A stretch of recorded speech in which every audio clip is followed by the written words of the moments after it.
This is Fred Beck from Fred Talks Fighting, brought to you by Undisputed, available on Xbox and PlayStation. I'm joined by Joey Knight today. It's a few weeks after his fight. All's kind of calmed down now. You're back to normal life. Yeah, very much so back to normal life. It was chaos, really, wasn't it? Like, that whole event, I felt bad after because I was like, I've just given Fred a proper interview there. I came out the ring and my head was a little bit like, don't know, a little bit all over the place, I think. Like I said to you at the time, I was like, I'd see you and, I don't know his name, but the other matey, and I was like, right, I'll do interviews of these two, but I'm not sticking about and talking to the cameras and that. I just want to go out and get on the beers now. And then I was walking with my friends. I think I went off to interview Afghan Dan. And I was walking back through the stadium, and I see Joey Knight with all his mates. Yeah. All fully on it. So I was like, nice. My mates love you, didn't they? Have you noticed yeah, that? they They all really proper know you. They all know you. They were like, oh, Fred. They're all like grabbing hold of you. And I'm like, Fred's never had so much attention. Oh yeah, but I came into Joey Knight's changing rooms before the fight. And yeah, Joey's mates are quite entertaining. Very nice people though. Very nice. But for yourself though, what's going on in the boxing world? What's next for you?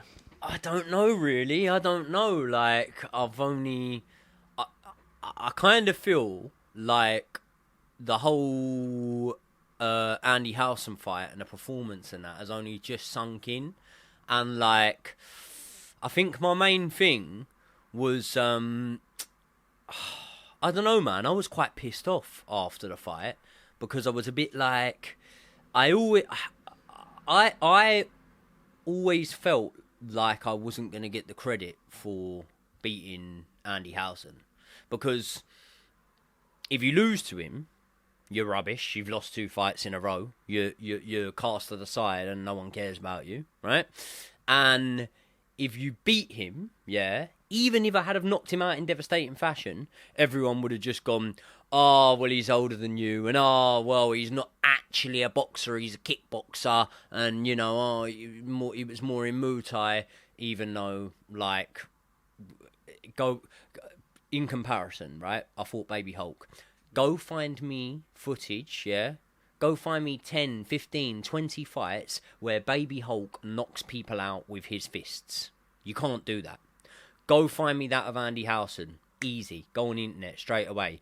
In boxing rings. I understand, yeah, there's kicking in Muay Thai, but in boxing rings, with his hands, knocking people out. 98 fights, 99 fights, including the one he's had with me, and a winning record. He had only lost, I don't know, 10 of those fights, something like that. 5-time world champion. And you can say, oh, he's older than you and whatever. The fella had admitted on interviews he just had stem cell therapy, yeah? And if you look into stem cell therapy, that's something that for an athlete, if you're an athlete that suffered with injuries and stuff like that, that knocks years off your sort of athletic performance age. So I just don't feel like I ever got the credit for the win against Andy Howson. Do you know what I mean? And I think that Andy Howson is, I don't know, just as good as, I mean, he's better than anyone that I fought, barring little Cracra.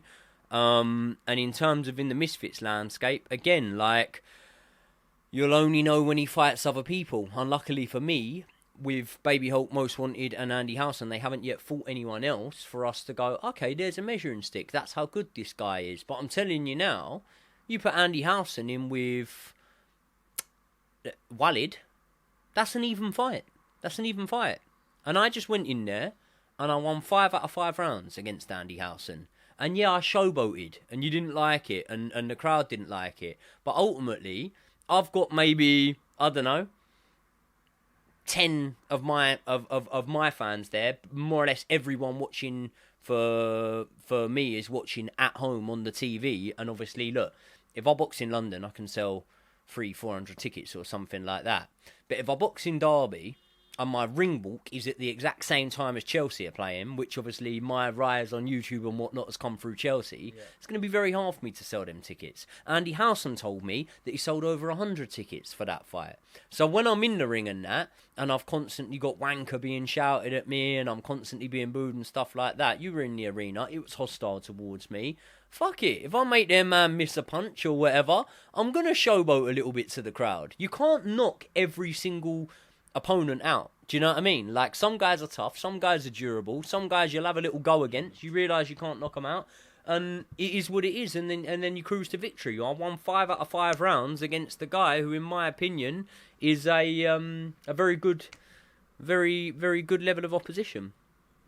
And do you reckon when Andy Howson fights again, maybe after he gets 1 or 2 wins, then you get the credit you deserve?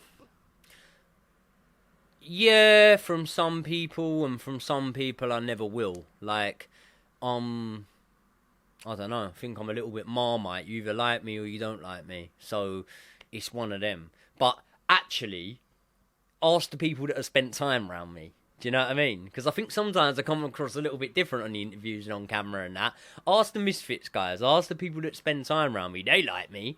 But it's just, yeah, I think that there's a lot of people that just want to go, he's old, he's stiff, he's an alcoholic, he's whatever, and all this sort of, like, narrative that's been pushed by other fighters. Fighters, by the way, who have never dared to step in the ring with me. Do you know what I mean? Fighters that call me out a lot, speak about me a lot, but don't get in the ring with me. So, yeah, there'll always be people that hate on you, that don't like you and stuff like that, but at the end of the day, it is what it is, Fred. Why won't the Argentinian King fight happen with you? He'll never fight me. He'll never fight me. He does it all for clout. I mean, bro, look at it this way, yeah? I want to be very, very careful here, because I've got a lot of respect for Small Spartan J. Very, very good bloke. Really, really like him. Talented boxer. Unfortunately for him, he is a 125 fighter, and even at 125, he's not the biggest. He's not the biggest at 125, right? We're now boxing at 135, yeah? So, for example, Small Spartan J's had, I think, 4 fights, something like that. I think he had 2 outside of Misfits. He then had 2 on Misfits, and then he had 1 more. So he's had like 5 fights or whatever. Argentinian King's had about 15, 16 fights, something like that. And then with Small Spartan J, his background was calisthenics. Yeah? Mm-hmm. So let's say, for example, Argentinian King lost to Yuddy. I lost to Cracra. Whose fight, in your opinion, was closer? Out of my loss to Cracra and out of the Argentinian King's loss to Yuddy, what would you say was a closer, more competitive fight? Be honest. Your one of Cracra was more closer than the Yuddy and Argentinian King. Okay. And now, Cracra and Yuddy, obviously, one of their fights got cut short, but their record against each other is 1 apiece. Mm-hmm. I think that Yuddy... No. Yeah, it is. Yeah, it is. 1 apiece. No, Cracra beat him twice. They didn't. Did you not? No. 1 apiece. 1 fight didn't get completed. They've only completed 2 fights. Yeah. So it's 1 apiece. And even that first fight in Nashville, I remember... people were saying to me, oh, yeah, Cracra was lighting him up, like Cracra was getting him, whatever. I watched that fight back. It wasn't as much like that as you'd think. Like, that was a close 2 rounds they completed, and then, obviously, the fight got called off because of the threat, whatever, thing in Nashville. We remember what happened. Then they had another fight. Yuddy beat him, and then in the final... Cracra beat him, yeah? And Cracra beat Yuddy in a lot more convincing fashion than Yuddy beat Cracra in. So they're 1 apiece, but the best performance came from Cracra. That means Cracra edges Yuddy, yeah? But they're about the same level. They're not a million miles off the same level, right? So, me and Argentinian King have both just lost to guys that are about the same level, yeah? Right? I came back against Andy Howson, 5-time world champion in kickboxing. I've just told you why I rate him. If you don't rate him, that's fine, that's cool. Say what you want. Say what you want about me, say what you want in the comments. If you don't rate him, that's fine, that's cool. But that's my opinion, and I'm fucking entitled to my opinion, yeah? And Argentinian King is coming back from his loss against Small Spartan J. Now, again, this is where I want to be respectful. I have massive respect for Small Spartan J. I actually think he's a really good boxer. He did a really good job against Puli Arif, and I think that he's unlucky because Misfits don't have a lighter weight division. If they did have a lighter weight division, I think he would be up there with the top of the guys at a 125 weight division. But at 135, Small Spartan J is not as good as Andy Howson. I'm sorry, he's not as good as Andy Howson. Right? So, Argentinian King apparently is so much better than me. I'm stiff, he's this, he's that. But ultimately, I'm the one that has so far took tougher tests than the Argentinian King. I'm the one that came back in a comeback fight against a harder opponent than the Argentinian King's coming back in it against. And that's the one I actually got over the line. That's the one I got over the line. Remember, I said yes to Dean the Great for the Qatar card. Mm-hmm. So I was willing to come back off the loss against and go in with Dean the Great. I threw my name in there in the hat for a fight with straight away. But you don't hear these guys doing this. You don't hear the Argentinian King doing that. You don't hear Dave Fogarty doing that. You don't hear the rest of them guys doing that. So, realistically, my sights aren't even set on the Argentinian King now. Who are they set on? Mate, I'll fight anyone. In an ideal world, one of Cray or Yuddy. Yuddy gang? Yuddy, yeah. I'd love that fight. I'll go into that fight as an underdog. I like that. I like the thought of going into that fight as an underdog. I think I'll chin him. And I think that it'd be ultimately all left in the first 3 rounds, mate. I think I'll go out there and I think I'll blitz him within 3 rounds. And if I don't, maybe the people that don't warm to my character and don't like me, maybe they can get their popcorn out and they'll be in for a treat and you'll see Yuddy Gang dismantle me in the 4th and the 5th or something like that. But I'll go in there with bad intentions from the start. And if we can get it over the line and we can get it done in time, then that will be a fight that now I can go into, at 100%. Speaking about going into fights 100%, what went wrong in the Cracra one? Well, you already know what went wrong in the Cracra one. And do you know what it is, yeah? Look, I ain't flavour of the month right now. I know that. Do you know what I mean? I think when you look at the lightweight division, I think that the eggs are very firmly in Fox the G's basket at the minute in terms of like who they want to push, and not only that, who the fans are most interested in. The fans of Misfits are more interested in Fox the G than they are in me at this moment in time, and they're right to do so. He's younger. He's probably got a higher ceiling than myself. I don't think he's at my level just yet, but I think that my level is my level. I don't think I'm getting worse. I'm probably not getting better. I am what I am. I'm 31 years old this year. Yeah, Fox can get better and better and better, and he is getting better and better and better. Right? So I don't blame them for wanting to push Fox. Do you know what I mean? Like that's what I would be doing if I was them. But I'm not really flavour of the month right now. Yeah. So I don't think that I'll ever get a fight with Little Cray.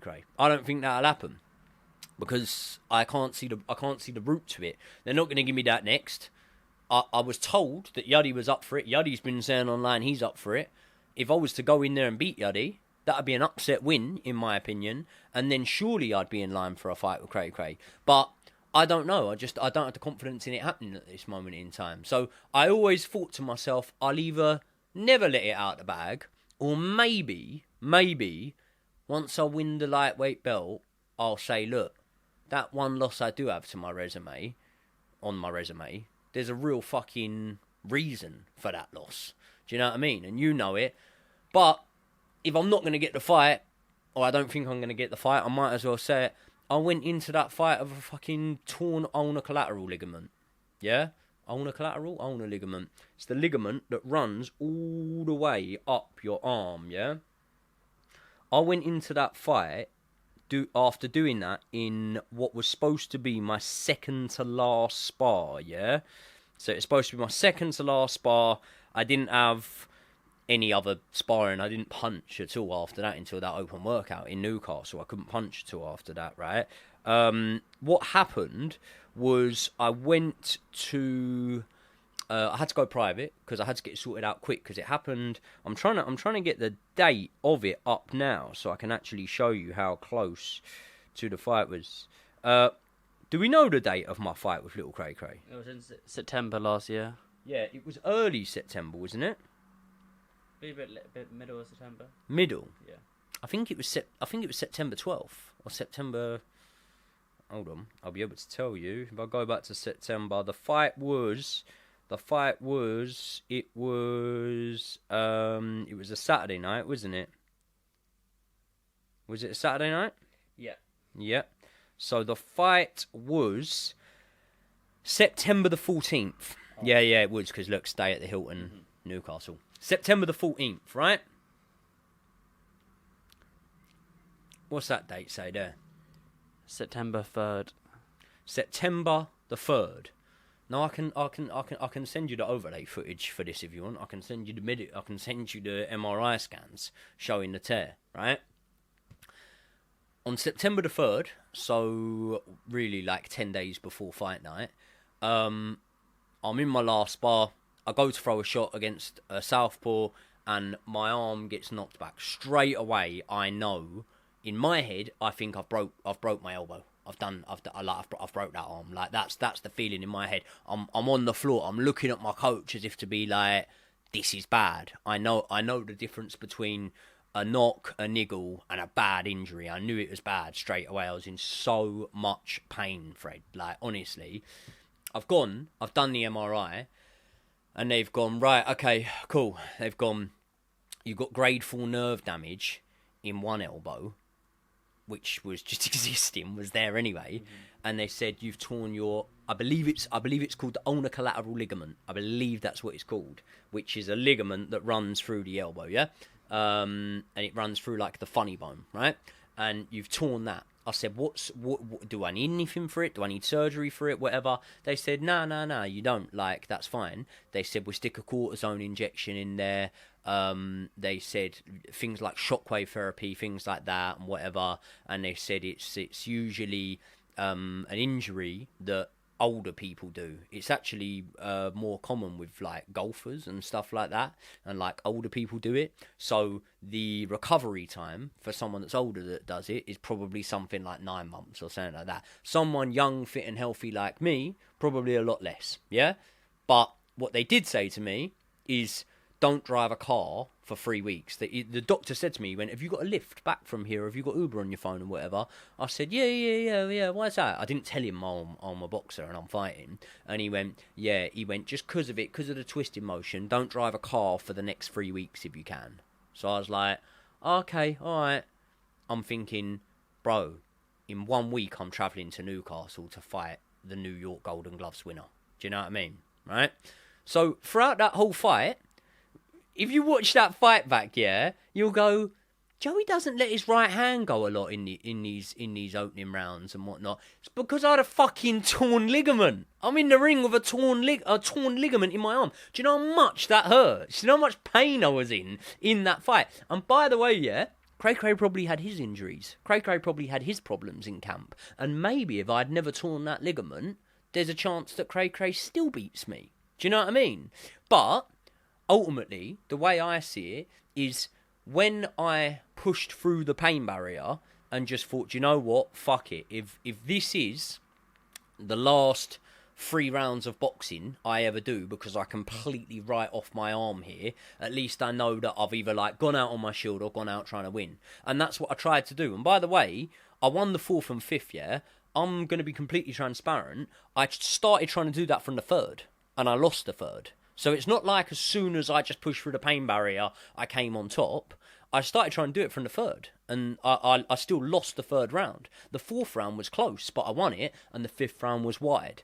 So what I'm saying is, I put in that performance that was closer than Yuddy's performance in the final against Cray with a torn ligament. Do you know what I mean? Like, a lot of fighters wouldn't have got in the ring, but I didn't want to let the show down. I'm not gonna try and make out I'm an angel. I wanted to earn my money. Do you know what I mean? But at the same time, I knew there was a format for the tournament. I knew that Mams was desperate to have the final on the supercard. We'd already had chats about that, and ultimately, I believed that even with that injury that I could still get to little Cracra. And in a fight where he came forward like he did against Yuddy, I think I would have done. But in a fight where he went on the back foot and it was for me to hunt him down with, in my opinion, pretty much one arm, I found it very, very difficult. I was in a lot of pain after that fight. I spent a lot more over, not 6 digits, but a lot more over 5 digits on private healthcare rehabilitation for that injury after that fight. So even before, yeah, it was a long rehabilitation period where there was a lot of dark times in there, but I still came back, and I came back into the hardest fight that was offered to me. So the fights you now as a Cracra rematch and then Yuddy Gang, the 2 possible fights. I don't even think they are possible. I don't know if they are possible. Listen, I've got a kid on the way, man. That's something that's going to be tricky for me. I've already got a daughter. That's who I box for. Do you know what I mean? I don't box for myself. I box for my daughter. I box to give her a better life. I box to give her better opportunities and whatnot. And now I've got a son on the way, and he's due in September. And once he comes, I'm not gonna be able to have the time to commit to training like I do. Like Fred, I don't spar influencers. I don't spar white collar boxers. I hardly spar amateurs. And if I do spar amateurs, I'm sparring 5-time national champion amateurs, 11-time national champion amateurs. I'm sparring pros that are 5-0, 10-0, things like this. I'm sparring pros that are going for Southern area titles, yeah? You can't be operating at that level in your training camps and operating at the level in terms of like my run times, my sprints, my things like this, my strength and conditioning. You can't be doing that half-hearted. You're either all in or all out. And if you've got a toddler and a screaming baby, like, it's chaos. It's chaos. It's going to be very hard for me to do. So hopefully they can get a fight on for me before September, because after that, then God knows. I don't know, man. I don't know what I'll do next. Well, all to play for. Hopefully you'll get out before September comes. Just a couple more things before we wrap up. Your thoughts on Darren Till's boxing career so far? I think he's really, really good. I'm really excited for Darren Till. I think it's I suppose a little bit of a headache matchmaking him. I know he called out KSI after the last fight. That's not something that I can see happening. Yeah, it's an interesting one. I mean, listen, I'm a big fan of Tyson Fury. Off of the back of what I've seen from Darren Till, I do think that Darren would have beat Tommy if that fight had have happened. I think he'd have been a real problem. I think Darren Till's a problem for anyone, man. And I think that he's probably the best active fighter on Misfits. Ty Mitchell, maybe. Ty Mitchell.